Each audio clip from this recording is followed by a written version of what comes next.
Hi అండి. నమస్తే. తెలుగు నవలా శ్రోతలకు లక్ష్మి కథల ప్రపంచానికి స్వాగతం. రంగనాయకమ్మ గారు రచించిన జానకి విముక్తి అనే నవలను వింటున్నాం కదండి. ఈరోజు వీడియోలో మనం పార్ట్ 17 వినేద్దామండి. వాసంతి లేవగానే పళ్ళు తోముకునే బ్రష్ నోట్లో పెట్టుకుని తోముకుంటూ ఇల్లంతా తిరిగేది. ఒకసారి వంటింట్లోకి వచ్చి నిలబడి తోమడం మొదలుపెట్టింది. జానకి హడలిపోయి, ఛీ, అదేం పని, ఇక్కడ తోముతున్నారేమిటి, వాకిట్లోకి వెళ్ళండి అని కేకలు పెట్టింది. జానకి చాలా అసహ్యం వేసే విషయాలు కొన్ని ఉన్నాయి. అలాంటి వాటిల్లో జానకి చూసి చూడనట్టు ఊరుకోదు, సరిపెట్టుకోనుకోదు. ఏం తోమితే తోమకూడదా అని వాసంతి నోట్లో బ్రష్ ఉంచుకుని నొరుగులు చిందిస్తూ మాట్లాడడం కూడా మొదలుపెట్టింది. జానకి వికారం పెట్టేసి వాకిట్లోకి పరిగెట్టి వాంతి చేసుకున్నంత పని చేసింది. అత్తయ్య, ఆవిడ వంటింట్లో పళ్ళు తోముకుంటుంటే నేను మాత్రం వంటింట్లోకి వెళ్ళను, పొయ్యి మీద పాలున్నాయి చూసుకొని వెళ్ళి అని అరిచి నందివర్ధనం చెట్టు దగ్గర నించుంది. అత్త కూరల మనిషితో మాట్లాడుతూ ఏ గుడానో ఉందో, వాసంతి నువ్వు వాకిట్లో కడుక్కోవే అని కూతురికో కేక పెట్టింది. వాసంతి రుసరుసలాడుతూ వాకిట్లో ముఖం కడిగి లోపలికి వెళ్ళి అలిగి పడుకుంది. జానకి కాఫీ తెచ్చి ఇవ్వబోతే అక్కర్లేదు అంది. పెద్దమ్మ బ్రతిమాలి ఇస్తే తాగింది. ఇంకోసారి వాసంతి వంటింటి గుమ్మంలో నించుని జానకి కూరగాయలు కోసే చోట తలదువ్వడం మొదలుపెట్టింది. వెంట్రుకలు పడతాయి, అటు వరండా వైపు వెళ్ళి దూకోండి అంది జానకి. వాసంతి అక్కడి నుంచి కదలకుండా పంతం పట్టి అక్కడే నిలబడి దువ్వడం మొదలుపెట్టింది. జానకి కూరలు బుట్ట, కత్తిపీట, గిన్నెలు తీసుకుని వరండా మూలకు పోయి కూర్చుని కూరలు కోసి తెచ్చింది. అది ఆడబిడ్డకి ఘోరావమానమైపోయింది. మాటల మధ్య పెద్దమ్మతో, అమ్మో నీ కోడలేనా రణపింకి అని తిట్టి తన అక్కసు తీర్చుకుంది. ఒక రోజున కూడా తన బట్టలు తను ఉతుక్కోలేదు, తన ఎంగిలి పళ్ళం తను తీసుకోలేదు, స్నానానికి నీళ్లు తను పెట్టుకోలేదు. జానకి అన్నీ చేసింది. వదిన గారిని వేళాకారులు చేస్తున్నట్టు జానకి చేసే ప్రతి పనికి వంకలు పెట్టడం మాత్రం విసుగు లేకుండా చేసింది. జానకి చదువులేని మొద్దు, తను పట్టభద్రాలు అయినట్టు ఎక్కడికక్కడ నిర్లక్ష్యంగా ప్రవర్తించేది. జానకి అతడు ఆమె చదువుతుంటే ఆ పుస్తకం లాక్కుని చూసి, ఇలాంటి చెత్తంతా ఎలా చదువుతారు బాబు ముసలమ్మల్లాగా, ఇంత పాత పుస్తకాలేం బాగుంటాయి అని వెటకారంగా నవ్వింది. జానకి జవాబు చెప్పబుద్ధి కాక మాట్లాడలేదు. ఏదడిగినా మాట్లాడదేం మీ ఆవిడ బడాయి అని చెల్లెలు అన్నగారి దగ్గర ఉడుకుమొత్తనంగా 2-3 సార్లు అంది. అదంతే మొద్దు ముఖం, నీలాగా చదువుకుందా చచ్చిందా అని వేళాకోళంగా నవ్వాడు వెంకట్రావు. భార్య పరీక్షలకు కట్టకూడదని చదవకూడదని శాసించిన భర్తే తను. అన్న చెల్లెళ్ళిద్దరూ చీటికి మాటికి వేళాకోళాలాడుకోవడం చూస్తే జానకి ఒళ్ళు ముందుకొచ్చేసేది. అన్న చెల్లెలు నెత్తి మీద కొట్టడం, లేకపోతే చెవో జేడో పెట్టుకోవడం, చెల్లెలు కెవ్వమనడం, వాళ్ళ చేష్టలు చూస్తే జానకి చీదర పుట్టేది. ఒకసారి వాసంతి ముస్తాబి పూర్తి చేసుకుని బొడ్డు కిందకి చీర, వీపంతా బయటపడ్డ జాకెట్టు, చెంపల మీదకి కాటుక చారలు, జాకెట్టులో నుంచి పొట్ట మీదకి కుచ్చులు, అన్ని అలంకారాలతో గదిలో నుంచి బయటకు వచ్చింది. చెల్లెల్ని చూడగానే అన్న, ఓహో సినిమా స్టార్ లాగా దిద్దుకుని వచ్చిందండి అని నవ్వాడు. చెల్లెలు మూతి ముడిచి, లేకపోతే మీ ఆవిడ ఉన్నట్టు ఎబ్రాసిలాగా ఉండమంటావా అంది జానకి ముందే. అన్న పక్కున నవ్వి, భలే మాట అన్నావే అని ఆనందించాడు. వాసంతి చేసుకున్న ముస్తాబు జానకే చేసుకుంటే వెంకట్రావు ఒక్క నిమిషం భరిస్తాడా? అలాంటి ముస్తాబులంటే జానకి నచ్చదు కాబట్టి జానకి ఏబ్రాసి వాళ్ళ దృష్టికి. ఇంకోసారి వాసంతి అన్నగారితో వేళాకోళాల్లో, మీ ఆవిడ అందగత్తె అయితే మరీ మురుద్దు అంది. దానికి నవ్వాడు వెంకట్రావు. జానకి భరించలేనంత కోపం వచ్చింది. ఆ కోపంతో తను ఏమన్నా అంటే ఆడబిడ్డ వేళాకోళంగా అలా అంది అంటారు. వదినకి ఆడబిడ్డకి ఆ మాత్రం సరసాలుండవా అంటారు. దరిద్రపు సరసాలు అని తనలో తాను చీదరించుకుని ఊరుకుంది జానకి. వాసంతి ఉన్న ఆ 4 రోజుల్లోనూ పెద్దమ్మ కూతురు కలిసి 4-5 బట్టల మూటలు దింపించారు. గిన్నెల కావిళ్ళు దింపించారు. పూసల వాళ్ళని పిలిచారు, గాజుల వాళ్ళని పిలిచారు, సవరాల వాళ్ళని పిలిచారు. వాళ్ళు చెయ్యని బేరం లేదు, కొన్న వస్తువో లేదు. అమ్ముకునే వాళ్ళకి ఒళ్ళు మండి అత్తని ముఖం మీదే తిట్టేస్తారు కూడా చాలాసార్లు. ఇది వరకెప్పుడో ఒకసారి అయితే అత్త చీపుళ్ళు ₹100 అడిగింది. దాంతో చీపుళ్ళ మనిషి చిర్రెత్తిపోయి, ఏ బ్రసముండా, ఎప్పుడన్నా ఇల్లు వచ్చావా అని గేటు ముందు నిలబడి అరగంట సేపు తిట్టి వెళ్ళింది. వాళ్లతో ఎదురు తిరిగి దెబ్బలాడడానికి ధైర్యం లేదు ఈ మనిషికి. కిక్కురు మనకుండా ఇల్లు దొరుకుతుంది, అలాగని మర్నాటి నుంచి బేరాలు మానుతుందా అంటే అది మాత్రం లేదు. ఒరే ఇలారా అని మళ్ళీ కేకలు మొదలు. వెంకట్రావు ఇంట్లో ఉంటే అలాంటి బేరాల్లో తను కలుస్తాడు. జానకి కొత్తల్లో అలాంటి బేరాల దగ్గర చేరేది కానీ తర్వాత తొందరగానే మానేసింది. ఆ పూట తిళ్ళు పూర్తయ్యేటప్పటికి బట్టల మూట మనిషి కేక వినబడింది. వాసంతి చెంగున వీధులకు పరిగెత్తి మూట మనిషిని పిలిచి వీధి గదిలో విప్పించింది. పెద్దమ్మ వెళ్ళి మూట దగ్గర కూర్చుంది. వాసంతి విశాలాక్షిని రమ్మని పిలిస్తే తను కొనేదేమీ లేదంది విశాలాక్షి. మేం మాత్రం కొనేదేముంది, ఊరికే చూద్దానండి, నచ్చితేనే కొనుక్కోవచ్చు అంది ఈ అమ్మాయి. నచ్చినా కొనే పనిదే లేదులే అమ్మా, మీరు వెళ్ళి చూసుకోండి, అందరం అక్కడే చేరితే ఏదో కొనేస్తామని పాపం అతను ఆశపడతారు అని తను రానంది విశాలాక్షి. వాసంతి విసువిసలాడుతూ వచ్చేసింది. పెద్దమ్మ కూతురు మూట దగ్గర చేరారు. జానకి పుస్తకం పట్టుకుని గడపలో కూర్చుంది. మూట మనిషి ఒక మూటలో నుంచి దుప్పట్లు తీసి పరుస్తున్నాడు. షోలాపూర్ దుప్పట్లు అన్నాడు, కాన్పూర్ దుప్పట్లు అన్నాడు, ఇంకేవేవో ఊరు పేర్లు చెప్పుకొచ్చాడు. దుప్పట్లయితే దట్టంగా అందంగా చక్కగానే ఉన్నాయి. 45, 55, 65 చెప్పాడు ఖరీదులో. ఈ దుప్పటి డబుల్ కార్డ్ మీదకే బాగుంటుంది పెద్దమ్మ అని వాసంతి ఒక దుప్పటి తీసి ఒళ్ళో పెట్టుకుంది. దాని ప్రత్యేకత ఏమిటంటే 2 మంచాల నిండా సరిపోయేంత బండి చక్రం అంత గుండ్రంగా ఉంది దాని నిండా. అది నచ్చింది వాసంతికి. పెద్దమ్మ ఇంకో 2 దుప్పట్లు తీసి పక్కకి పెట్టింది. ఇదిగో ఈ 3 తీసుకుంటాం, ఇచ్చే ధర చెప్పు. చెప్పాను కదమ్మా, నువ్వెంత చెప్తే అంతేనా, మీకెంత కావాలో అడగండి, గిట్టుబాటు అయితే ఇస్తాను, లేకపోతే నా దారిని నేను పోతాను. పెద్దమ్మ కూతురు ఒకరి ముఖం ఒకరు గుమ్మనంగా చూసుకున్నారు. చేతులు కొంచెం పక్కకు పెట్టి వేళ్లతో సైకిలు చేసుకున్నారు. ఈ 3 తీసుకుంటాం, ఒక్కొక్కటి 11 రూపాయలకి చేసుకో. ఏంటమ్మా 11? ఇలాగివ్వండి అని ముసలమ్మ దగ్గర దుప్పట్లు 2 మూటలో పడేసి వాసంతి దగ్గర దుప్పటి కూడా లాక్కోబోయాడు. వాసంతి దుప్పటి వదలకుండా వేలాడుతూ, ఏం అలా లాక్కుంటావేం, నువ్వు చెప్పింది ఆఖరి మాట, ఇంకో బేరం లేదా, ఇంకో మాట చెప్పు అని వాదం వేసుకుంది. జానకి గుమ్మం దగ్గర నుంచి లేచి పడగదిలోకి వెళ్ళిపోయింది. మూట మనిషి జవాబు చెప్పకుండా వాసంతి చేతిలో దుప్పటిని లాగేసి మూటలో సర్దేశాడు. వాసంతి మనసంతా ఆ డబుల్ కార్డ్ దుప్పటి మీదే వేలాడింది. పోనీ ఇంకో 2 రూపాయలు చేసుకో అంది. మూట బిగిస్తూ అతను ఎంత కోపంగా చూశాడో. వాసంతి వైపు వయసులో చాలా చిన్నవాడే, అందమైన పిల్ల మీద అంత కోపం ఎలా వచ్చిందో. ఏం 13కి ఇవ్వవా, అయితే కట్టేసుకో, ఎవడికి కావాలి. అప్పటికే లేచిపోయాడు అతను. పోనీ ఈ చీరలు చూపించు అంది ముసలమ్మ. దుప్పట్లు కొన్నావు, ఇక చీరలు కొంటావు అని మూట అడుగున గుడ్డ తీసి వాళ్ళ ముఖాల మీద దులిపాడు.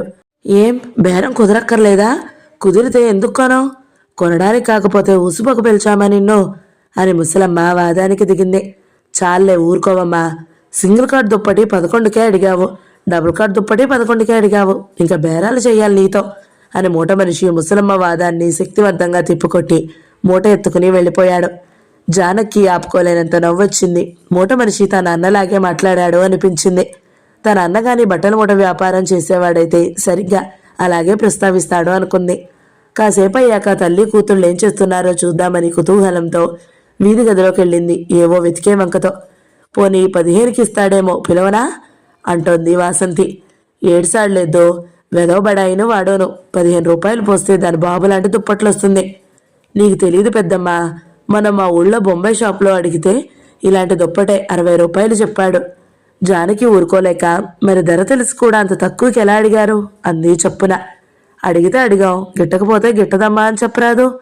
60 రూపాయల వస్తువుని 11 రూపాయలకి అడిగితే ఇంకేం చెబుతాడు, అడిగే వాళ్ళకి న్యాయం ఉండక్కర్లేదేమిటి అంది జానకి మళ్ళీ. ఓహో బయలుదేరావులే న్యాయవేత్తవి అని ఆడబిడ్డ వెటకారంగా నవ్వింది. జానకి ఎంత కోపం వచ్చిందో. ఛీ, వీళ్లతో మాటలేమిటి అని చేదరపడి తన గదిలోకి వెళ్ళిపోయింది. వాసంతి చేజారిపోయిన దుప్పట్లని తలుచుకుంటూ కలల్లో మునిగిపోయింది. చక్రాల చక్రాల డిజైన్లున్న దుప్పట్లు డబుల్ కాట్ మంచాల మీద వేసుకుని ఎలాగైనా సరే ఆ మంచాలు కొనుక్కోవాలి. ఈ రోజుల్లో ఆ మంచాలు కూడా అడుగుతున్నారట మగపిల్లి వాళ్ళు అడిగితే సరి చచ్చినట్టు పెడతారు. లేకపోతే ఏం బాగుంటుంది, అసహ్యంగా వెదవనవ్వారు మంచాలు, నవ్వుతారెవరన్నా. ఆ చక్రాల దుప్పట్లు కొన్ని దాచుకుంటే ఎంత బాగుండెనో. కోర్నాసు ముఖం వాడు బేరవే కుదిరిచ్చాడు కాదు. ఇంకో బట్టల మూట కేక వినబడి ఉలిక్కి పడి లేచింది. ఇదిగో ఇలారా అని కంగారుగా కేక పెట్టింది. ఈసారి చీరల బేరం. మూట విప్పగానే వాసంతి చీరల మీద కేకబడి ఒక చీర తీసేసి ఒళ్ళో పెట్టుకుంది. దాని అంచు మోకాళ్ళ దాకా ఉండడమే దాని ప్రత్యేకత. దాని మడతలు ఊడదీసి ఒళ్ళో పరుచుకుంది. దాని కొంగు భుజం చుట్టూ తిప్పుకుంది. మడతలు ఊడదీయకు, బాగుండదమ్మా అన్నాడు మూట మనిషి మెత్తగా. 50 ఏళ్లు దాటిన వాడతను. ఈ రకం బేరాలతో బాగా అనుభవం ఉన్నవాడు. నప్పుతుందో లేదో చూసుకోవద్దంటావా అని లేచి నిలబడి చీరని బొడ్డుదాకా నిలబెట్టుకుని అంచు ఎక్కడి దాకా వస్తుందో చూసి సంతృప్తి పడి మళ్ళీ కూర్చుంది చీర కొనే ఆవిడ. అంచు మరీ పెద్దదిలాగుందే అంది పెద్దమ్మ. చాలే, ఇలాగే ఉండాలి. ఇప్పుడు ఇదే ఫ్యాషన్ తెలుసా? అందరూ ఇలాగే కట్టుకుంటున్నారు. ఎక్కడో నీ కోడల్లాంటి చాదస్తు పోళ్లే గాని చిన్న అంచులు ఎవరు కడుతున్నారు? ఇదిగో ఈ చీరెంతో చెప్పు అని చీరల మనిషిని అడిగింది. 60 అన్నాడు. 20కి అడిగారు, గిట్టదన్నాడు. ఇంకో రూపాయి వేసుకోమన్నారు, గిట్టదన్నాడు. రూపాయి చొప్పున పెంచుకుంటూ 46కి బేరం కుదిర్చారు. అరగంట దాటింది. కూతురే డబ్బు ఇచ్చుకుంటుందని పెద్దమ్మ అనుకుంటుంటే పెద్దమ్మే కొనిపెడుతుందని కూతురు అనుకుంటుంది. ఇద్దరి దగ్గర డబ్బుంది. తొందరగా ఇప్పించండి అమ్మా, పోతాను అంటున్నాడు మూట మనిషి. పెద్దమ్మ, నీ దగ్గర ఏమన్నా ఉందా అని కూతురు మొహమాటంగా అడిగింది. నా దగ్గర ఎక్కడుందే? నీ దగ్గరుండే బేరం చేసుకుంటున్నావేమో అనుకుంటున్నాను. అంత లేదు నా దగ్గర, 15 ఎంతో ఉంది. మరెలాగా? నా దగ్గర లేదు.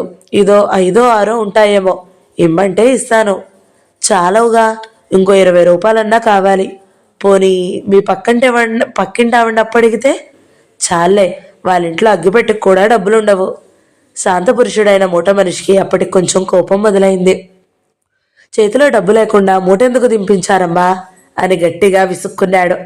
పోనీ ఇచ్చేయి, ఏం చేస్తావు? ఇంకోసారి ఎప్పుడన్నా కొనుక్కోవచ్చులే. చేతిలో డబ్బులుండాలే గాని 1,00,000 కుక్కలు దొరుకుతాయి అని నచ్చజెప్పబోయింది పెద్దమ్మ. ఆ చీర వదలాలంటే ప్రాణాలు వదలడం లాగా ఉంది కూతురికి. ఇందాక దుప్పట్లు వదులుకున్నట్టు దీన్ని వదులుకోకూడదు అనిపించింది. డబ్బు ఒక వారం రోజుల్లో ఇస్తాంలే అంది మూట మనిషితో. పెద్దమ్మకి గుండెల్లో రాయి పడింది. కూతురు వెళ్ళిపోతే తన దగ్గర డబ్బే ఇచ్చి అప్పు తీర్చాలి అని. మూట మనిషి చీర తీసేసుకుని మడతలు పెట్టి మూటలో పడేసుకుంటుంటే పెద్దమ్మ లోపల సంతోషిస్తూ, ఏం వారం 10 రోజుల్లో ఇచ్చేస్తాంగా, నీ బాకీ తీర్చుకున్నా పారిపోతామా? మళ్ళీ వస్తూనే ఉంటావుగా, ఇచ్చేసి వెళ్ళరాదు అని తన తప్పు లేకుండా ఒక మాట పడేసింది. ఇలాంటి బేరాలైతే మేం వ్యాపారం చేయరక్కర్లేదమ్మా అని అతను మూట ఎత్తుకుని వెళ్ళిపోయాడు. మూట మనిషి వెళ్ళిపోతాడని నిర్ధారణ అయినప్పుడు వాసంతి తన పెట్లో డబ్బు తెచ్చి ఇద్దామా అనుకుంది గాని తన దగ్గర డబ్బు లేదని ఎంతసేపు మాట్లాడి అప్పుడు డబ్బు తీస్తే బాగుండదని మాట్లాడకుండా అతను వెళ్ళిపోతుంటే గుడ్లు పెట్టుకుని చూస్తూ ఊరుకుంది. ఆ చీర కొనలేదనే బాధతో గిజగిజలాడుతూ ముఖం మార్చుకుని లోపల గదిలోకి వచ్చి అన్నగారి మంచం ఎక్కి ముడగ తీసుకుని పడుకుంది. అంతలో విశాలాక్షి, జానకి అంటూ వచ్చింది. చంటాడికి బాగాలేదు జానకి, ఒళ్ళు కాలిపోతుంది. నీ దగ్గర 20 రూపాయలున్నాయా? డాక్టర్ ఎవరైనా మందులు ఇస్తాడేమో అంది. ఏమైంది? పొద్దున బాగున్నాడే అని కంగారు పడుతూ జానకి విశాలాక్షితో కలిసి వెళ్ళి పిల్లాడిని చూసింది. జ్వరంతో ఒత్తిలా పడుకుని ఉన్నాడు. 4 రోజుల నుంచి జానకి ఇంట్లో ఖాళీ లేక వాణ్ణి ఎత్తుకోనే లేదు. డాక్టర్ దగ్గరికి తొందరగా తీసుకెళ్తే బాగుంటుంది. నా దగ్గర డబ్బుందిలేండి, కొంచెం నువ్వు కూడా సాయం రాద్దు. నేనా? మీ అత్తగారిని నేను అడుగుతాలే. మీరు అడగడం ఎందుకు గాని? సరే, నేనే అడుగుతానులేండి అని జానకి ఇంట్లోకి వచ్చి అత్తని అడిగింది. పిల్లాడికి బాగాలేదని విశాలాక్షి సాయం రమ్మంటుందని చెప్పి వెళ్ళమంటారా అని అడిగింది. పనంతా వచ్చాక చూసుకుంటానులేండి అంది జానకి. వెళ్తే వెళ్ళు అని ఊరుకుంది అత్త. అత్తకి ఇష్టం లేదని గ్రహించిన చొరవ చేసి బయలుదేరింది జానకి. పెట్టె తీసి డబ్బు చూస్తే 50 రూపాయలు తక్కువగా ఉంది. భర్త పనే అనుకుంది. అది మామూలే, దాని గురించి ఆలోచించేంత సావధానం లేదు. పిల్లాన్ని తొందరగా తీసుకెళ్ళాలి. రిక్షా ఎక్కిన తర్వాత మూర్తిగారి దగ్గరికి వెళ్తేనో అనే ఆలోచన వచ్చింది జానకి. విశాలాక్షికి చెప్తే అలాగే చేద్దామంది. జానకి అడ్రస్ బాగానే జ్ఞాపకుంది. వాళ్ళు వెళ్ళేటప్పటికి మూర్తి ఉన్నాడు. జానకిని చూసి ఆశ్చర్యపడ్డాడు. పిల్లాడిని తొందరగా చూశాడు. భయపడాల్సిందేమీ లేదన్నాడు. ఇంకో 2 రోజులు తీసుకుని రమ్మన్నాడు. మందులు తనే ఇచ్చాడు. ఆ పని అయిన తర్వాత జానకితో కొంచెం మాట్లాడాడు. నువ్వు నా దగ్గరికి వస్తున్నట్లు మీ ఇంట్లో తెలుసా అని అడిగాడు. తెలీదంది జానకి. ఇంట్లో పరిస్థితి ఎలా ఉంది? మాట్లాడలేదు, కొంచెం నవ్వింది. నా ఉత్తరం చదివావా? చదివానంది తల ఊపి. ఇంకేం మాటలు జరగలేదు. 10 నిమిషాల్లో బయటికి వచ్చారు. తిరిగి వచ్చేటప్పుడు పిల్లాడి గురించి ఆందోళన లేకపోవడం చేత ఇద్దరు చాలా కబుర్లు చెప్పుకుంటూ కూర్చున్నారు రిక్షాలో. ఎవరు వింటారోనన్న జంకు కూడా లేకుండా. విశాలాక్షి చాలా కోపంగా వాళ్ళ ఆయన మీద చెప్పడం మొదలుపెట్టింది. ఆయనకి ఈ మధ్య కొత్త జబ్బు ఒకటి వచ్చి పడింది. 1,00,000 వచ్చి పడతాయని కలలుగంటున్నారు. అని మొగుడు లాటరీ పిచ్చి గురించి చెప్పుకొచ్చింది. ఇంట్లో ఏ మాట వచ్చినా నా బ్రతుకు నేను బ్రతకగలను అంటారేమిటి జానకి? ఆ మాట అంటే మాత్రం నాకు ఒళ్ళు మండిపోతుంది. తన బ్రతుకు తను బ్రతకదలుచుకున్నప్పుడు పెళ్ళెందుకు చేసుకోవాలి? పిల్లల్ని ఎందుకు కరాలి? ఊళ్ళో వాళ్ళ పిల్ల తేరగా ఉందని పెళ్లి చేసుకుని పిల్లల్ని గని ఇప్పుడు మాటకు ముందు నా బ్రతుకు నేను బాగా రాజాలాగా బ్రతకగలను తెలుసా అంటే ఎలా ఉంటుంది? పళ్ళు రాలగొట్టే బుద్ధేస్తుంది. పిల్లల సంగతి కూడా తనకక్కర్లేదా? ఎన్ని మాటలు అడుగుతానో, ఎన్ని అడిగినా సిగ్గుండదు. మొండి మనిషి. విశాలాక్షి వాళ్ళ ఇంట్లో సంగతులు వింటుంటే జానకి తన సంసారం ఎంతో ప్రశాంతంగా ఉందనిపించింది. సుశీల గారు ఎలా ఉన్నారో ఏమన్నా తెలుస్తుందా అని అడిగింది హఠాత్తుగా ఆవిడ గుర్తొచ్చి. ఎలా ఉంటుంది? అలాగే ఉంటుంది. నిన్న శేషు వెళ్ళాడు. మీ బాబాయ్ వస్తే బాగుండదురా అని తొందర పెట్టి పంపించేసిందట. శేషుని చూస్తే అతను పెద్ద పోట్లాట పెడతాడు. ఏం చేస్తుంది? చిన్నప్పుడు దానికి చచ్చే పౌరుషం. ఇప్పుడు ఎంత లొంగిపోయిందో. ఆడదాని బతుక్కి ఈ పిల్లలు ఒకటమ్మా. ఒక్కరోజు చూడకపోతే పేగు పెరపెరలాడిపోతుంది. వాళ్ళ కర్మానికి వాళ్ళ పోతారులే అని వదిలేసిపోలేము. కన్నవాళ్ల కష్టమో సుఖమో భరించి పెంచాలి కదా. ఏమిటో మా సుశీల బ్రతుకు బొత్తిగా అధ్వానం అయిపోయింది. దాని బాధలు నాకుంటే నేనెప్పుడో ఊరిపోసుకుని చచ్చేదాన్ని అని విశాలాక్షి కళ్ళు తుడుచుకుంది. జానకి చాలా బాధేసింది. కోపం కూడా వచ్చింది. తను కూడా తన ఆడబిడ్డ సంగతులు కొన్ని చెప్పుకొచ్చింది. ఎప్పుడు తిండి రంది, చీరల రంది, ముస్తాబరంది. నల్లపూసల పీక దగ్గరికి బిగించుకోరాదా అంటుంది నన్ను. బొట్టు పెద్దది పెట్టుకోవే అంటుంది. కాళ్ళకి పసుపు రాసుకోవే అంటుంది. ఏ పేరండానికి వెళ్ళినప్పుడో రాసుకుంటారు గాని రోజు పసుపు రాసుకుంటూ కూర్చుంటామా? చదువుకునే దానికి గోలంతా ఎందుకండి? తలలో ఎన్ని పేలో. ఎక్కడ దువ్వుకుంటే అక్కడే రాలుతాయి. శుభ్రం అనే మాటే లేదండి. నా దువ్వెనంత మురికి మురికి చేసి పెట్టిందో. నాకు ఇంకో దువ్వెనుంది కాబట్టి బ్రతికాను గాని మొన్న మా అత్తగారు ఎందుకో వయసు లెక్కలో మొదలెట్టింది. తీరా చూస్తే నాకన్నా మా ఆడబిడ్డే 3 ఏళ్ల పెద్దదని తేలింది. ఇక వాళ్ళ ముఖాలు చూడాలి. నీ కోడలికి దొరికినట్టుగా అందరికీ అంత చవక 16 ఏళ్లకే మొగుళ్ళు దొరుకుతారా అని రుసరుసలాడుతూ వెళ్ళింది. నీకెందుకు పెళ్లి కాలేదని నేనేమన్నా అన్నానా? నా మీద రుసరుసలెందుకు? ఎంత మాట పెడితే అంత మాట అనేస్తుంది అంటూ జానకి తెరుపు లేకుండా చెప్పుకొచ్చింది. మీ ఆడబిడ్డ సంగతి నాకు మొదట్లోనే తెలిసిపోయింది. వచ్చిన మర్నాడు మా ఇంట్లోకి వచ్చిందిగా. వచ్చి 10 నిమిషాలు అయిందో లేదో మీకు బంగారు గాజులేవండి అని అడిగింది. నేను నవ్వి ఊరుకున్నాను. అసలు చేయించుకోలేదా? బ్యాంకులో పెట్టుకున్నారా అని రెట్టించింది. నాకు ఒళ్ళు మండి దానికి మాట్లాడలేదు. ఏమనుకుందో కాసేపు కూర్చుని వెళ్ళిపోయింది. అంతా ఈ బ్రాసిలా ఉంది. ఈ అమ్మాయిని మా అన్నయ్య చేసుకోవచ్చు కదా అనుకునేదాన్నండి మొదట్లో. అమ్మో ఇంకా నయం, మీ అన్నయ్య అంత తెలుగు మాలినవాడు కాదులే. అత్త ఆడబిడ్డలు చేసిన చీరల బేరాలు, దుప్పట్ల బేరాలు చెప్పి మూటల మనుషులు ఎలా తిట్టారో చెప్పి విశాలాక్షిని బాగా నవ్వించింది జానకి. అన్నా చెల్లెలకి అదే సరసాలండి. అస్తమానం ఒకళ్ళ మీద ఒకళ్ళు పడి గిల్లుకోవడమే. ఆ చెల్లెలేం మాట్లాడినా మా ఆయనకి మురిపమే. నేను పరీక్షలకు చదువుతానంటే వద్దన్నారా? మళ్ళీ తానే అది చదువుకుందా చచ్చిందా అని నన్ను చెల్లెల దగ్గర వెక్కిరించడం. నాకంత బాధేస్తుందో ఆ మాటలు గుర్తొస్తాయి. మీ ఆయన సంగతి సరేలే, బుద్ధి జ్ఞానం లేని మనిషి. నాకసలే ఒళ్ళు మంటాతనంటే. ఆ కోపిష్టి మొగుడితో జానకి ఎలా భరిస్తుందో విశాలాక్షికి అర్థం కాదు. ఆ దేశదమ్మరి మొగుడితో విశాలాక్షి ఎలా భరిస్తుందో జానకి అర్థం కాదు. ఒకళ్ళంటే ఒకరికి చెప్పలేనంత జాలి మమకారమోను. ఇద్దరూ ఇంటికొచ్చేదాకా సంసారాల గురించే మాట్లాడుకున్నారు. జానకి చేతిలో డబ్బు రిక్షాలకి మాత్రమే ఖర్చు పెట్టింది. ఇంకా 20 రూపాయలంటే విశాలాక్షికే ఇచ్చింది. ఆ రాత్రి వెంకట్రావు వచ్చేటప్పటికి జానకి అత్త ఆడబిడ్డ రణరంగం సిద్ధం చేసి ఉంచారు. పిల్లి ఎలుకల కోసం మాట వేసినట్టు జానకి నేరాల కోసం మాట వేసిన వెంకట్రావుకి ఇంటికి రాగానే న్యాయాధిపతి స్థానం అధిష్ఠించి నేర విచారణ చేయాలని శుభవార్త వినబడింది. న్యాయ విచారణ అంటే ఏం లేదు. ఆమె మీద నేరాలు గుప్పిస్తారు. ఆమె సూటిగా జవాబు చెప్పుకుంటుంది. న్యాయాధిపతి వంకర టెంకర వాదాలు చేస్తాడు. ఆమె మళ్ళీ తికమకలు లేని జవాబులు చెబుతుంది. న్యాయాధిపతి ఆ న్యాయానికి తట్టుకోలేక తన వేసుకున్న చిక్కుల్లో తనే పడి గింజుకుని చివరికి ఆమెని రౌద్రంగా లెంపకాయలు కొట్టి విచారణ ముగిస్తాడు. అది అతను ఇచ్చే తీర్పు. అది అతను నేర్చిన తర్కం. అతని సామ్రాజ్యంలో ఆ తర్కానికి ఎదురు తర్కం ఉండదు. లెంపకాయల న్యాయం మీదే అతని ఆధిపత్యం అంతా ఆధారపడి ఉంటుంది. కొంపలో కలహం లేని రోజుకి కలహం ఉన్న రోజుకి తప్పకుండా తేడా ఉంటుంది మనిషి అన్నవాడికి. వెంకట్రావు కూడా మనిషే కదా. అతనికి ఆ తేడా తెలుస్తుంది. కలహం ఉన్న రోజు అతనికి ఎక్కువ ఆనందం కలుగుతుంది. భార్యని ఎప్పటికప్పుడు అదుపులో ఉంచుతున్నాననే ఆనందం. కలహం లేని రోజు ఏదో నీరసమే, నిరుత్సాహమే. జానకి చేసిన 4-5 నేరాలు న్యాయాధిపతి ముందుకు వచ్చాయి. జానకి ఆడబిడ్డ చీరకి డబ్బు ఇవ్వలేదని, వద్దన్న ఆసుపత్రికి వెళ్ళిందని, ఇంకా ఏదో అని చెప్పారు. పొరుగు మనిషి పాటు చేయలేదు ఇంటి ఆడబడుచు. కుదిరిన బేరం ఎందుకు మానుకుంటారులేండి, నా దగ్గర డబ్బుంది తీసుకోండి తర్వాత ఇవ్వచ్చును అంటే ఎంత మర్యాదగా ఉండేది. 20 రూపాయలు అప్పిస్తే పారిపోతాను అనుకుందేమో మీ ఆవిడ. అయినా వాళ్ళకి ఆకుల్లో పెట్టి కాని వాళ్ళకి కంచాల్లో పెడుతుంది అని నిష్ఠూరాలు ప్రారంభించింది తల్లి కొడుకు రాగాలే. వెంకట్రావు బట్టలు మార్చుకుని గదిలో నుంచి బయటకు వచ్చాడు. జానకి ఎసట్లో బియ్యం వేసి పొయ్యి ముందు కూర్చుని ఉంది.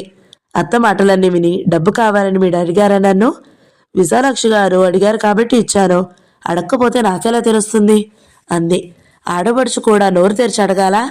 అది చీర కావాలంటే కొనకుండా మానుకుందని ఎరగవా నువ్వు అని అత్త పాయింట్ తీసింది. ఎవరికి తెలుసు చీర కొనుక్కున్నారో మానుకొనుక్కున్నారో? నేను చూశానా? మా అన్నయ్య డబ్బు పనికే రాదన్నారుగా, నేను ఇవ్వలేదనే మాట ఎందుకు మళ్ళీ? ఇస్తే మాత్రం తీసుకునేవాళ్ళు ఎవరులే, మాట వరుస కన్నాను గాని నేనిస్తే మహా చక్కగా తీసుకుందరు అనేసింది జానకి నిర్లక్ష్యంగా. వెంకట్రావు నివ్వెరపోయి వింటున్నాడు. అత్తా కోడళ్ళ సంవాదం. జానకి పొయ్యి దగ్గరే కూర్చుని మాట్లాడుతుంది. నా అన్న డబ్బు పనికే రాదన్నారు, మళ్ళీ ఆ డబ్బు కోసమే నాటో పోట్లాటలు. నన్ను అడగకుండా నా పెట్లో నుంచి 50 రూపాయలు తీసేశారు. తీశాను, నేనే తీశాను. తీస్తే? న్యాయాధిపతి రంగంలోకి దూకాడు. జానకి జంకలేదు. ఆడబిడ్డ వచ్చిన దగ్గర నుంచి అతను తనని చేసిన అవమానాలకి అతని మీద చాలా కోపంగా ఉంది. ఆ కోపంలో భయం తెలియలేదు. తీస్తే అంటే నేనేం చెబుతాను? నన్ను అడగకుండా నా డబ్బు తీసేసి తీస్తే అంటే ఎవరు చెప్పలేరు. ఆ 4 మాటలు జానకి ఎంత నిర్మోహమాటంగా, ఎంత నిర్లక్ష్యంగా అందో చూస్తే వెంకట్రావు తల తిరిగిపోయింది. జానకి అలా ప్రవర్తిస్తుందని అతను కలలో కూడా అనుకోలేదు. ఇంకో నిమిషం సేపు పిల్లాన్ని ఆ విధంగా ఎదురు తిరిగి మాట్లాడనిస్తే బిఏ చదువుతున్న చెల్లెల ముందు తన పరువేం కాను? పరువు ఆలోచన రాగానే కోపంతో వెర్రెత్తిపోతూ నా డబ్బు అని తెగ వాగుతున్నావేంటి? బోడి డబ్బు పళ్ళు రాలగొడితే సరి, అంతా కలిసి 100 రూపాయలు ఉందో లేదో తెగ మిడిసిపడిపోతున్నావు. జాగ్రత్తగా మాట్లాడు అని కళ్ళెర్ర చేస్తూ మీదికి వచ్చాడు. అతను అంత అడ్డగోలుగా మాట్లాడుతుంటే ఎదురు తిరిగి జవాబు చెప్పాలనే ఆవేశం తన్నుకొచ్చింది జానకి. అవును, నాది బోడి డబ్బే, ఆ బోడి డబ్బుతోటే అవసరం పడింది మీకు అని అదురు బెదురు లేకుండా జవాబు చెప్పేసింది. లెంప మీద కొట్టినంత నిర్గాంతపోయేవాడు కాడా భర్త. బోడి డబ్బన్నాడు తను, ఆ బోడి డబ్బే వాడాడు తను. దెబ్బకి కింద పడి నేల కరిచినట్టు గుక్క తిప్పుకోలేకపోయాడు కాసేపటిదాకా. అసలు ఆసుపత్రికి ఎవరిని అడిగి వెళ్ళావో చెప్పు అని ఎగురుతూ మళ్ళీ మీదకి వచ్చాడు. అత్తయ్యని అడిగే వెళ్ళాను అంది జానకి వెంటనే. నన్నెక్కడ అడిగిందిరా? అవతల విశాలాక్షిని పెట్టుకుని వెళ్ళనా అని అడిగితే నేనేమంటాను? జానకి ఆశ్చర్యపోతూ, నేను మిమ్మల్ని అడిగినప్పుడు విశాలాక్షి గారున్నారా? మీరు వీధి గదిలో ఉంటే నేను ఒక్కదాన్ని వచ్చి కాదు అడిగింది అని గట్టిగా నిలదీసింది. అయితే మాత్రం వెళ్ళమన్నానా నిన్ను? ఏమనమ్మా, వెళ్తే వెళ్ళు, నీ ఇష్టం అన్నారు. అర్థం చేసుకుంటుంది అనుకున్నాను కానీ ఎవరితో పడితే వాళ్లతో ఎగిరేసుకుని వెళ్తుందని నాకేం తెలుసు? వెళ్ళిరా అమ్మా అని నేను నీకు బొట్టెట్టు చెప్పానా? ఏమే వసంతి, నేనేమన్నానే? వెళ్ళమని నువ్వెక్కడ చెప్పావు? నీకిష్టం లేనట్టే అన్నావు. అత్తగారి మాట ఆ మాత్రం గ్రహించుకోవద్దేమిటి అని ఆ ఉత్తమరాలు సాక్ష్యం ఇవ్వడమే గాక 2 నీతి సూక్తులు కూడా వల్లించింది. అదిగో చూడు, పెళ్లి కాని పిల్లకున్న బుద్ధి లేదు నీకు, దాన్ని చూసి నేర్చుకో, అప్పటికన్నా బాగుపడతావు అని తల్లిలాగే చేతులు తిప్పుతూ చెప్పాడు వెంకట్రావు. ఆడబిడ్డ ఆడిన అబద్ధానికి జానకి ఒళ్ళు దహించుకుపోయింది. నోరు తెరిస్తే అబద్ధాలాడే వాళ్ళని చూసి తను నేర్చుకోవాలా? ఏం నేర్చుకోవాలి? ఆవిని చూసి నేర్చుకోవాల్సిన గతి నాకేం పట్టలేదు. నేను అత్తయ్యతో వీధి గదిలో మాట్లాడినప్పుడు మా మాట ఆవిడ విననేలేదు. లోపల గదిలో పడుకుని ఉన్నారు. వినకుండానే విన్నట్టు చెప్పేస్తే ఎవరేం చేయగలరు? ఆవిని చూసి ఏం నేర్చుకోవాలి నేను? నా వల్ల ఇప్పుడేం తప్పు జరిగింది? పిల్లాడికి బాగాలేదు, కొంచెం సాయం రమ్మంటే వెళ్ళాను, అదేనా తప్పు? ఇరుగు పొరుగు అన్నాక మాత్రం మంచి చెడ్డ లేకుండా ఉంటారా? మొన్న మీరు ప్రమీల గారిని అన్ని వస్తువులు ఎవరిని అడిగి తెచ్చారు? ఇవ్వమన్నారా వాళ్ళు మనకి సాయం చేయలేరా? జానికి ఇంకా ఏదో అంటూ ఉండగానే అది ఇది ఒకటేనా అని పెద్ద మృగం అరిచినట్టుగా ఒక్కరంకె వేశాడు. అయినా భయం వేయలేదు జానకి. సాయం అన్న తర్వాత ఏదైనా ఒకటే. అందరికీ ఒక్కలాంటి అవసరాలే వస్తాయా? ఎవళ్ళకొచ్చేవి వాళ్ళకొస్తాయి అంది. అసలు నువ్వు బయటికి ఎందుకు వెళ్ళావు అని ఇంకో రెంకె వేశాడు. చెప్పానుగా, వాళ్ళ పిల్లాడికి బాగాలేదంటే వెళ్ళానని. నేనేమన్నా పని వెళ్ళినప్పుడు ఇంట్లో పనులన్నీ వదిలేసి వెళ్ళానా? నేను ఈ సినిమాలకి షికార్లకి తిరగడం లేదు. మేకపిల్ల మీద ఉరకడానికి తోడేలికి చిన్నాను అంత సందు దొరకాలి. గుర్రు పెట్టి కూర చూపులు చూసి ఆ సందు దగ్గరనే లంఘించి ఉరుకుతుంది. వెంకట్రావు పెద్ద బూతు తిట్టుతో జానకి మీదకి ఉరికి కాలితో తన్నాడు. ఏమంటున్నావే? మేము సినిమాలకు వెళ్ళామనే కదా నీ ఏడుపు? నీ బాబు సొమ్మేమన్నా ఖర్చు పెట్టావా? వాసంతి వచ్చినప్పటి నుంచి చూస్తున్నాను. దాన్ని చూసి కళ్ళల్లో నిప్పులు పోసుకుంటున్నావు. నాకెదురు తిరిగి మాట్లాడతావే అంటూ జానకి వీపు మీద తల మీద దెబ్బలు వేస్తూ తిట్లు కురిపించేశాడు. తల్లి కొడుక్కి అడ్డం వచ్చి, చాలే ఊరుకో, పొయ్యిలో పడేను, అత్త తగలబెట్టింది అంటారు. పొయ్యి దగ్గర గొడవలేమిటి అని కొడుక్ని వెనక్కి లాగబోయింది. వెంకట్రావు చేతులు వదిలించుకుంటూ, చంపేస్తాను దీన్ని, పొయ్యిలో పడితే పడనియ్యి, దరిద్రం వదులుతుంది, నోటికొచ్చినట్లు వాగుతుందా? ఎవరు నేర్పుతున్నారు దీనికి? ప్లీడర్ పాయింట్లు మాట్లాడుతుంది. బయటికి వెళ్ళిందంటే హాస్పిటల్కి వెళ్ళిందని నమ్మకం ఏంటి? ఎక్కడెక్కడ తిరిగి వచ్చిందో ఎవడికి తెలుసు? కిక్కురు మనకుండా పడి ఉంటే ఉండు, లేకపోతే ఇప్పుడే నా ఇంట్లో నుంచి గెంటేస్తాను. ఏమనుకున్నావో? నీ వెధవేషాలు చూసి ఊరుకునే చవటదద్దమని అనుకున్నావా? ఒళ్ళు హూనం చేసేస్తాను అని కారు కూతలతో జానకి నోరు మోయించి పెద్ద పెద్ద కేకలతో వెనక్కి వెళ్ళాడు. వరండాలో నిలబడి కాసేపు, గదిగుమ్మంలో నిలబడి కాసేపు ఒండ్రు పెట్టి ఇక చాలదనుకున్నప్పుడు చాలించాడు. అరగంట సేపటికి ఇల్లు సద్దుమణిగింది. జానకిని వదిలేసి అందరూ ముందు గదిలోకి పోయారు. జానకి ఒక్కతి పొయ్యి ముందు కూర్చుంది. పొయ్యి మీద అన్నం ఉండని గుర్తు రాగానే అన్నం వార్చి చాలాసేపు అక్కడే కూర్చుంది. వాళ్ళు అన్నాలు తినడానికి వంటింట్లోకి వస్తున్నారని తెలిసి అప్పుడు లేచి వెళ్ళి గదిలో నేల మీద పడుకుంది. అన్నాలు పెట్టడానికి రమ్మని జానకిని వాళ్ళు పిలవలేదు. లేచి అన్నం తినమని కూడా ఎవ్వరూ అనలేదు. జానకి లేచి అన్నం తినలేదు. తెల్లవార్లు ఆలోచిస్తూనే ఉంది. ఎంత సిగ్గులేని బతుకుతున్నానో అనుకుంది.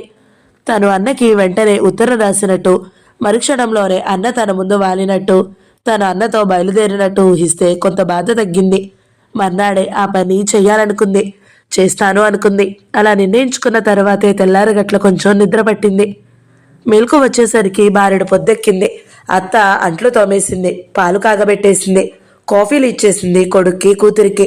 కూరగాయలకు వస్తుంది. వెంకట్రావు ఇంట్లో లేడు. జానకి కంగారుగా లేచి ముఖం కడుక్కుని పనిలోకి దిగింది. చేటలోకి బియ్యం తీసుకుని ఏరుతూ కూర్చుంటే, కాఫీ తాగేరాదు, రాత్రి కూడా అన్నం తినకుండా పడుకున్నావు అంది అత్త నాజుగ్గా. జానకి మనసులో చాలా ఆశ్చర్యపడింది అత్త పలకరించిందని. కానీ లేచి కాఫీ తాగలేదు, అత్తతో మాట్లాడలేదు. వాసంతి ప్రయాణానికి పెట్టి సర్దుకుంటుంటే వెంకట్రావు వచ్చాడు. తల్లితో అన్నం పెట్టించుకుని తిని వాసంతిని తీసుకుని వెళ్ళాడు. వెళ్ళేటప్పుడు వాసంతి జానకి దగ్గరికి వచ్చి వెళ్తున్నానని చెప్పలేదు. జానకి కూడా గదిలో నుంచి బయటికి రాలేదు. మొగుడు ఆడబిడ్డ వెళ్ళిపోయిన తర్వాత జానకి అన్నకి ఉత్తరం రాయడం గురించి ఆలోచిస్తూ కూర్చుంది. రాత్రి జరిగిన సంగతంతా ఆలోచిస్తే రాత్రి రాని దుఃఖం వచ్చింది. గంట సేపు అలాగే కూర్చుంది గాని ఉత్తరం మొదలు పెట్టలేదు. ఒక అక్షరం కూడా కాగితం మీద పడలేదు. కళ్ళు మూతలు పడిపోతుంటే పెన్ను కాగితాలు తలగడ దగ్గర పెట్టి నిద్రపోయింది. సాయంత్రం లేచి మళ్ళీ పని మొదలు పెట్టింది. వాకిట్లో విశాలాక్షి కనబడితే బాబుకి ఎలా ఉంది అని అడిగింది. బాగున్నాడు జానకి, ఇప్పుడు మళ్ళీ తీసుకెళ్లాను, రేపు కూడా రమ్మన్నారు, ఇంజెక్షన్ చేశారు, పాపం డబ్బులేమీ తీసుకోలేదు. ఇవాళ మళ్ళీ తీసుకెళ్లారా అని జానకి పిల్లాడి సంగతే గుర్తులేనందుకు నొచ్చుకున్నట్టు అంది. విశాలాక్షి ముఖం చూడాలంటే జానకి సిగ్గుగా అనిపించింది. రాత్రి జరిగిన గొడవంతా విశాలాక్షి వినే ఉంటుందని, నా సంగతి మూర్తిగారితో అన్నారా అని అడుగుదామనుకుంది గాని ఊరుకుంది. రాత్రి అంత గోల చేశారేం అని ఆ సంగతి విశాలాక్షి ఎత్తింది మొదట. జానకి బావురమని ఎడ్చేసింది. విశాలాక్షి జానకినే బాగా విసుక్కుంది. నీకు తోచదు, చెప్తే వినదు. ఎందుకు నువ్విక్కడ పడి ఉండడం? పిల్ల జల్ల అడ్డం లేరు, కాళ్ల బంధం లేదు, నిక్షేపంలా మీ వాళ్ల దగ్గరికి పోరాదు. నీ మొగుడు మారుతాడా ఏమిటి నీ ఆశ? ఏమో బాబు, నీకింత చాదస్తువేమిటో నాకు అర్థం కాదు. గతిలేని వాళ్ళం ఎలాగో గతి లేకుండానే ఏడుస్తున్నాము. నీకేమిటి ఇక్కడ కూర్చుని తిట్లు తనులు తినేదాకా అని బాగా చివాట్లు పెట్టింది. జానకి దేనికి మాట్లాడలేదు. మూర్తిగారు కూడా చాలా బాధపడ్డారు అంది విశాలాక్షి. చెప్పారా మీరు అని జానకి జంకుతో అడిగింది. జానకి విషయం మూర్తిగారికి చెప్తే మంచిదని ఆలోచించే చెప్పింది విశాలాక్షి. సంగతంతా వివరంగా అడిగి విన్నారు. ఎదురు తిరిగి మాట్లాడిందని రాత్రి బాగా కొట్టినట్టున్నాడు, చాలా గొడవైంది అంది విశాలాక్షి మూర్తితో. జానకి ఎలా ఉంది అని కంగారుగా అడిగాడు మూర్తి. వాకిట్లో కనబడింది గాని నేనింకా మాట్లాడలేదు. కోపం వచ్చిన మనిషిలాగా నాకైతే కనబడలేదు. అతని మీద నమ్మకం అనుకుంటాను, రేపో మాపో మారతాడు అని అంది విశాలాక్షి. ఆ నమ్మకం పోయేలాగా అతనే చేసుకుంటున్నాడులేండి అన్నాడు మూర్తి. ఎప్పుడైనా చాలా అవసరం అని తోస్తే నాకు కబురు పంపించండి అన్నాడు విశాలాక్షి వచ్చేసేటప్పుడు. మూర్తితో మాట్లాడిందల్లా విశాలాక్షి జానకితో చెప్పలేదు. జానకి వాళ్ళ ఇంట్లో రాత్రి ఇలా జరిగిందండి అన్నారు. పాపం ఆయన చాలా బాధపడ్డారు అని చెప్పి ఊరుకుంది. జానకి ఏం ఆలోచిస్తుందో విశాలాక్షికి అంతు పట్టలేదు. జానకి అనుకున్నట్టు అన్నకి ఉత్తరం రాయకుండానే 4 రోజులు గడిచిపోయాయి. పిల్లా జల్లా లేరు కాబట్టి నీకు కాళ్ళకి బంధం లేదని విశాలాక్షి అన్నది గాని జానకి మనసుకు ఏదో బంధం ఉందో, ఇంకా ఎంతంత అవమానాల్ని దిగమింగగల సహనం ఉందో అన్నని రమ్మని రాయాలనే ప్రయత్నం పూర్తిగా విరమించుకుంది. 4వ రోజు నుంచి వెంకట్రావు జానకితో సామరస్యం కోసం ప్రయత్నాలు ప్రారంభించాడు. అన్నం తినేటప్పుడు కూరని మెచ్చుకుంటూ నువ్వే చేసావా ఇది, బాగా కుదిరింది అన్నాడు. జానకి మాట్లాడలేదు. ఆ దెబ్బలట జరిగిన తర్వాత 5-6 రోజులకి జానకి సిమెంట్ బస్తా అంతా ఉత్తరం వచ్చింది సత్యం దగ్గర నుంచే. అప్పుడు వెంకట్రావు ఇంట్లోనే ఉన్నాడు. ఆ ఉత్తరం బరువు చూసి జానకి అడిలిపోయింది. తన సంగతి మూర్తిగారికి తెలుసు కాబట్టి అన్నకు కూడా తెలిసి ఉంటుందని. అన్న తనని ఘోరంగా చివాట్లు పెడుతూ అంత ఉత్తరం రాశాడని అనుకుని ఆ ఉత్తరం విప్పడానికే భయపడిద్ది. నిజానికి జరిగింది కూడా అదే. జానకి వెంకట్రావుకి ఎన్నో ఎదురు జవాబులు చెప్పిందనే వార్త సత్యానికి చెప్పలేనంత ఆనందం కలిగించింది. ఆ పరిస్థితిలో జానకిని ఒకసారి పలకరించాలనుకున్నాడు. చివాట్లు పాత పద్ధతిలో పెట్టలేదు గాని జానకి హెచ్చరికలు చేయకుండా మాత్రం ఊరుకోలేదు. ఆ ఉత్తరం వెంకట్రావు చూడకూడని విషయాలేమీ లేవు. జానకి విముక్తి 17వ భాగం సమాప్తం. ఈ వీడియో మీకు నచ్చినట్లయితే లైక్ చేయండి, షేర్ చేయండి. ఎవరైనా మొదటిసారి మన ఛానల్ని చూస్తున్నట్లయితే సబ్స్క్రైబ్ చేసుకోండి. Thank you so much for watching. నమస్తే.